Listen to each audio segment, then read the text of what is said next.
ಅರೆ ಮಕ್ಕಳೇ, ಬನ್ನಿ ಬನ್ನಿ, ನಿಮಗೋಸ್ಕರನೇ ಕಾಯ್ತಿದ್ದೆ. ಇವತ್ತಿನ ವಿಷಯ ನಮ್ಮ ಬದುಕನ್ನು ರೂಪಿಸುವ ಅಥವಾ ಕದಡಬಲ್ಲ ಒಂದು ಸಂಬಂಧ. ಅದು ಯಾವುದು ಗೊತ್ತಾ? ಸ್ನೇಹ. ಎಲ್ಲ ಸ್ನೇಹಗಳು ಒಂದೇ ರೀತಿ ಇರೋದಿಲ್ಲ ಅಲ್ವಾ? ಕೆಲವು ನಿಜವಾದವು, ಸ್ಥಿರ ಜ್ವಾಲೆಯಂತೆ. ಆದರೆ ಕೆಲವು ಸ್ನೇಹಗಳು ನೆರಳಿನಂತೆ, ಬೆಳಕಿದ್ದಾಗ ಮಾತ್ರ ಕಾಣ್ತದೆ. ಪಂಚತಂತ್ರದಿಂದ ಸಿಕ್ಕಿದ ಒಂದು ಕಥೆನ ನಾನು ನಿಮ್ಗೆ ಹೇಳ್ತೀನಿ. ಇದು ನನಗೆ ನಿಜವಾದ ಸ್ನೇಹದ ಅರ್ಥವನ್ನು ಕಲಿಸಿದಂಥ ಒಂದು ಕತೆ. ಹಿಂದೆ ಒಮ್ಮೆ ಒಂದು ಕಾಡಿನಲ್ಲಿ ಕಾಗೆ, ಜಿಂಕೆ, ಆಮೆ ಮತ್ತು ಒಂದು ಇಲಿ 4 ಜನ ಸ್ನೇಹಿತರು ಸಂತೋಷದಿಂದ ಜೀವನ ಸಾಗಿಸ್ತಿದ್ರು. ಒಂದಿನ ಬೇಟೆಗಾರನು ಬಂದು ಜಿಂಕೆಗೆ ಬಲೆ ಬೀಸ್ತಾನೆ. ಜಿಂಕೆ ಬಲೆಗೆ ಸಿಕ್ಕಿದ ತಕ್ಷಣ ಹೆದರಿಕೊಂಡು ತನ್ನ ಸ್ನೇಹಿತರನ್ನು ಸಹಾಯಕ್ಕೆ ಕರೆಯುತ್ತೆ.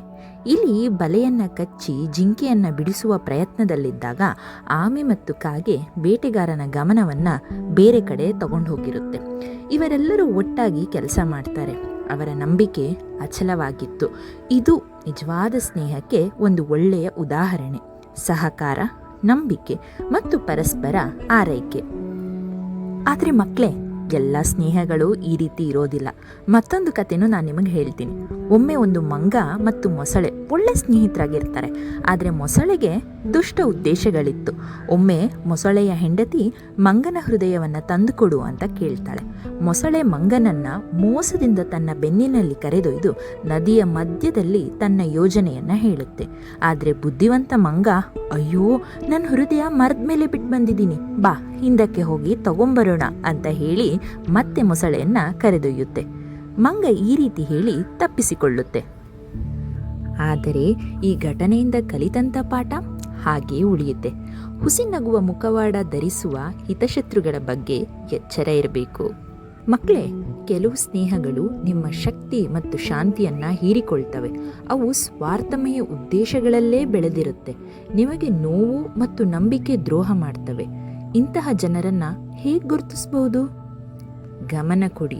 ನಿಜವಾದ ಸ್ನೇಹಿತನು ನಿಮ್ಮ ಯಶಸ್ಸನ್ನು ಕಂಡು ಸಂಭ್ರಮಿಸ್ತಾನೆ. ಕಷ್ಟಕಾಲದಲ್ಲಿ ನಿಮ್ಮ ಜೊತೆಯಲ್ಲಿ ನಿಲ್ತಾರೆ ಮತ್ತು ನೇರವಾಗಿ ನಿಮಗೆ ಸಲಹೆಯನ್ನು ನೀಡ್ತಾರೆ. ಆದರೆ ಹುಸಿ ಸ್ನೇಹಿತ ಸಮಸ್ಯೆ ಬಂದ ಕೂಡಲೇ ಕಣ್ಮರೆಯಾಗ್ತಾನೆ ಅಥವಾ ನಿಮ್ಮ ನಂಬಿಕೆಯನ್ನು ದುರ್ಬಳಕೆ ಮಾಡ್ಕೋತಾರೆ. ಸ್ನೇಹ ಒಂದು ಹೂವಿನಂತೆ ಸೂಕ್ಷ್ಮವಾಗಿರುತ್ತದೆ. ಅದನ್ನು ಪ್ರೀತಿ, ನಂಬಿಕೆ ಮತ್ತು ದಯೆಯಿಂದ ಪೋಷಿಸಬೇಕು. ಆದರೆ ನೆನಪಿಟ್ಟುಕೊಳ್ಳಿ, ನೀವು ಮುಳ್ಳಿನ ಪೊದೆಗೆ ನೀರು ಹಾಕಿ ಅದರಲ್ಲಿ ಹೂವನ್ನು ನಿರೀಕ್ಷಿಸೋ ಹಾಗಿಲ್ಲ. ನೀವು ನಿಮ್ಮ ಸಮಯವನ್ನು ಮೌಲ್ಯವಿಲ್ಲದವರಿಗೆ ಹೂಡಬೇಡಿ. ಹಾಗಾದರೆ ನೀವೇನು ಮಾಡಬಹುದು? ಮೊದಲು ನಿಮ್ಮನ್ನು ನೀವು ಪ್ರೀತಿಸಿ. ನಿಮ್ಮನ್ನು ಪ್ರೋತ್ಸಾಹಿಸುವ, ನಿಮ್ಮ ಸಂತೋಷವನ್ನು ಹಂಚಿಕೊಳ್ಳುವ ಮತ್ತು ನಿಮ್ಮ ದುಃಖವನ್ನು ಕಡಿಮೆ ಮಾಡುವವರನ್ನು ಮಾತ್ರ ನಿಮ್ಮ ಸುತ್ತಲೂ ಇಡಿ. ಎರಡನೆಯದಾಗಿ, ತಪ್ಪು ಮಾಡಿದವರ ಮೇಲೆ ಹಗೆತನ ಸಾಧಿಸಬೇಡಿ. ಅದು ನಿಮ್ಮ ವ್ಯಕ್ತಿತ್ವವನ್ನು ಮತ್ತಷ್ಟು ಕೇವಲ ಮಾಡಬಹುದು. ಬದಲಾಗಿ ಅನುಭವದಿಂದ ಕಲಿಯಿರಿ ಮತ್ತು ಮುಂದುವರಿಯಿರಿ. ಕೊನೆಗೆ, ನಿಮ್ಮನ್ನು ನೀವು ನಿಜವಾದ ಸ್ನೇಹಿತನಂತೆ ನೋಡಿ. ನೀವು ಒಳ್ಳೆಯದನ್ನು ಯೋಚಿಸಿದಷ್ಟು ನೀವು ಸರಿಯಾದ ರೀತಿಯ ಜನರನ್ನೇ ಆಕರ್ಷಿಸುತ್ತೀರಿ. ಮಕ್ಕಳೇ, ಹುಸಿ ಸ್ನೇಹಿತರಿಗೆ ನಿಮ್ಮ ಜೀವನವನ್ನು ವ್ಯರ್ಥ ಮಾಡೋದು ಬೇಡ. ನಿಜವಾಗಿ ನಿಮ್ಮನ್ನು ಆರೈಕೆ ಮಾಡುವವರನ್ನೇ ಪ್ರೀತಿಸಿ, ಉಳಿದವರನ್ನು ಬಿಡಿ. ಜಿಂಕೆ, ಕಾಗೆ, ಇಲಿ ಮತ್ತು ಆಮೆಯಂತೆ ನಿಜವಾದ ಸ್ನೇಹಿತರು ಎಂದೂ ನಿಮ್ಮ ಬೆನ್ನಿಗೆ ನಿಂತು ನಿಮ್ಮನ್ನು ಬೆಂಬಲಿಸ್ತಾರೆ. ಈಗ ನಿಮಗೆಲ್ಲ ಒಂದು ಸವಾಲಿದೆ. ನಿಮ್ಮ ಸ್ನೇಹವನ್ನು ಪ್ರತಿಬಿಂಬಿಸಿ. ನಿಮ್ಮ ನಿಜವಾದ ಸಹಚರರು ಯಾರು ಮತ್ತು ನಿಮ್ಮನ್ನು ತಡೆಹಿಡಿಯುವವರು ಯಾರು? ನಿಜವಾದ ಸ್ನೇಹದ ಮೌಲ್ಯದ ಬಗ್ಗೆ ಅರಿವು ಅಗತ್ಯ ಇರುವ ಯಾರಾದರೊಂದಿಗೆ ಈ ವಿಡಿಯೋವನ್ನು ಹಂಚಿಕೊಳ್ಳಿ. ಹೆಚ್ಚಿನ ಜೀವನ ಪಾಠಗಳಿಗಾಗಿ ಚಂದಾದಾರರಾಗಲು ಮತ್ತು ಮುಂದಿನ ವಿಡಿಯೋದಲ್ಲಿ ನನ್ನನ್ನು ಭೇಟಿಯಾಗಲು ಮರಿಬೇಡಿ. ನನ್ನ ಮನೆಯ ಬಾಗಿಲು ಮತ್ತು ನನ್ನ ಹೃದಯ ಯಾವಾಗಲೂ ನಿಮಗಾಗಿ ತೆರೆದಿರುತ್ತದೆ. ಮತ್ತೆ ಭೇಟಿಯಾಗುವ. ದೇವರ ಆಶೀರ್ವಾದ ಸದಾ ನಿಮಗೆಲ್ಲರಿಗೂ ಇರಲಿ. ಬರ್ತೀನಿ ಮಕ್ಕಳೇ.